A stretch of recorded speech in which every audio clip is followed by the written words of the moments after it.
pressure light goes on. As soon as you move, it goes off. So like I'm not looking into it. Right. Basically, like whatever. Self-resolving. Yeah, you don't need oil pressure idle realistically. Yeah. But so I pull over, and these guys immediately crowd the car. They're like, "Oh no, fucking way! Hey, yo, it's that guy!" And there's this dude carrying like every time you post this car. All of my friends send it. I'm like, no offense, I'm so tired of seeing it. I'm like,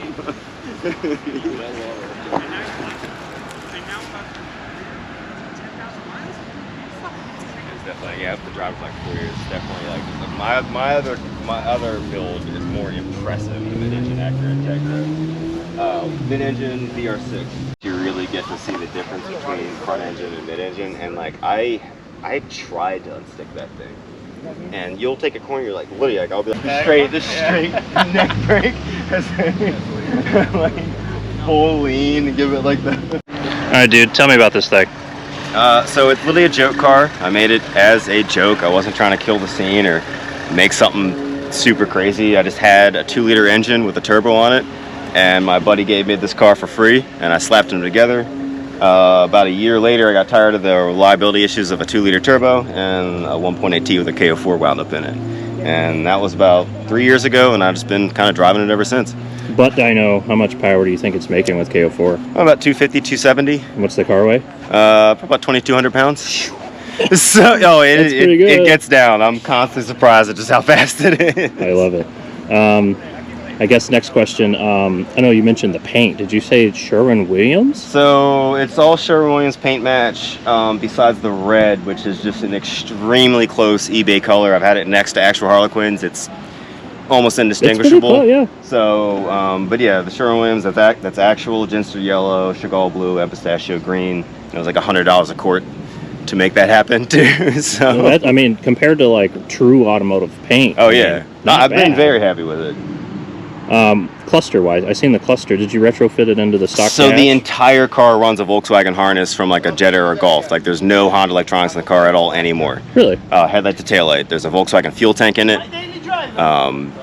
Cluster, everything. Light switch, everything. So I guess I didn't notice that. Yeah. So as far as like if you diagnose this car, you're busting open a Bentley. That's kind of wild. I would have never thought of that. Yeah, so as far as like the connectors on like the headlights and stuff, just retrofit. Whatever becomes positive, just becomes positive. Gotcha. Yeah, as far as the light switch goes. That's actually pretty freaking cool, dude. Yeah, we seen it last year at the Harlequin get together, and I sent it to a couple of my buddies, and like I said, I don't even have a Harlequin, but people tag me on this car all the time. They're like, dude, look at this. I'm like, I've seen it in person, man. Of course, you got to play Mr. Nice Guy. Like, oh, that's pretty cool. Never seen that. Like whenever anything Harley, I think right now, like the Audi R8's going around, like, yeah, seen it. I appreciate the tags. I've got an RX-7, dude, and like anytime there's any like rotary meme or like RX-7 meme posted, Doritos. I'm tagged 400 times, and I'm like, haha, yeah, right. This is funny. Stone face, just LOL. Start using those automated Facebook responses. Yeah, like, right. Thanks for this or Congratulations. something. Congratulations. So where are you from, dude? Baltimore. Baltimore, gotcha. You said you did H2O in a couple of years? Yeah, I did. Before it got too crazy? I've been going to H2O since 2006. Haven't missed a single year. No kidding. I had this at H2O for 3 years. And in 2019, I had it slammed with these wheels. It was fine. 2020, I raised it up because I got scared. It was like CRV status, like no joke. The wheel was probably sitting about here. The fender was like here. I think I remember a point in time where it was being posted around. It was pretty high up off the ground. And I put the stock wheels on it. This is actually a slight wide body to fit. These are actually like 8.5-inch wide wheels. So when I put stock wheels on it, they stuck in like so far. So I got away with it that weekend because it was like the most stock vehicle ever, and the cops couldn't give me anything. But last year I got cocky, drove it as is but slammed, and I made it 4 blocks, pulled over. Historic modified car. They told me like, yeah, park it, leave Sunday. I'm like, I can do that. I parked it. I just sat in a chair for the entire weekend, said hi to people, left Sunday. Sunday, made it like 5 blocks, pulled over, impounded.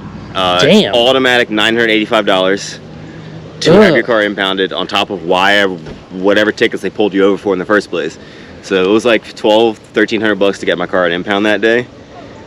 And the whole time the guy's like, you've lowered the historic car, you've modified the exhaust on the historic car, that's why we're impounding it. You give us your keys, we'll lock it up at the impound lot. And the keys don't work for the door because it's got a Volkswagen ignition. And so the whole time I'm like, if I hand him these keys, I'm about to be slapped with like another 1,000 in fines once he finds out just how much I've actually modified this thing. So really fall down the wormhole there. Yeah, I'm like, nah, I'm good. I'm going right to the impound lot. Like, dude, you are not getting these keys. I don't feel like going down, this whole rabbit hole. Dude, it's sweet. But yeah, so how long has it been this color? Like 4 years. I've resprayed it twice. It was my first time painting when I painted this. The second time. And then leaving a meet one time, I forgot to put my hood pins in, and the torque mount broke. So when the engine popped up, it popped the hood up, and then smashed the windshield, wrecked the hood, wrecked the roof. So I had to repaint it right before, it was like a week before Bag Fair, so I had to repaint it. So this is the second paint job. But yeah, it's pretty much always been this color since it's been on the road. That's pretty cool, dude. Very unique, I'll give you that. Any other interesting comments or notes about the build? How about, I know you said the Integra. What do you got planned with it? I mean, besides just being a mid-engine car, it's getting an Eaton N90 supercharger slapped on it, and it's in the garage right now, and hopefully it won't be on the road probably this show season, or I won't trust driving it hundreds of miles. That's fair. Was it, you said a VR6 yes, mid-engine? AFP Mark IV VS VR6. 12 or 24? 12. 12 valve, yeah. Gotcha. That'd be pretty interesting. What are you going to do with the empty engine bay? It's got a 15-gallon fuel tank in it, along with the battery and a spare tire. Gotcha. It's like I try to build them a car that you can daily, regardless of how much it's modified. Kind of type deal. So also I need as much weight. You seem like someone that enjoys driving your cars, and you can certainly appreciate that. I love just cruising and I mean, even on the way to whatever meet it was last night, it was like a back road that kind of went next to a stream or river, and I was like, this is nice. Yeah. Is this your Instagram account still active here? Grab that, and if you want to check out the mid-engine Integra build, I'll probably grab some screenshots of that if I have your permission to do that. I'll kind of throw them in the video or something. Not very good at editing, but I'll figure it out. Cool, man. I appreciate your time, dude. Yeah, man.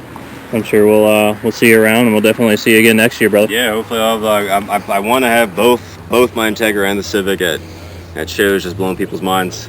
The dream. Living the dream. Right?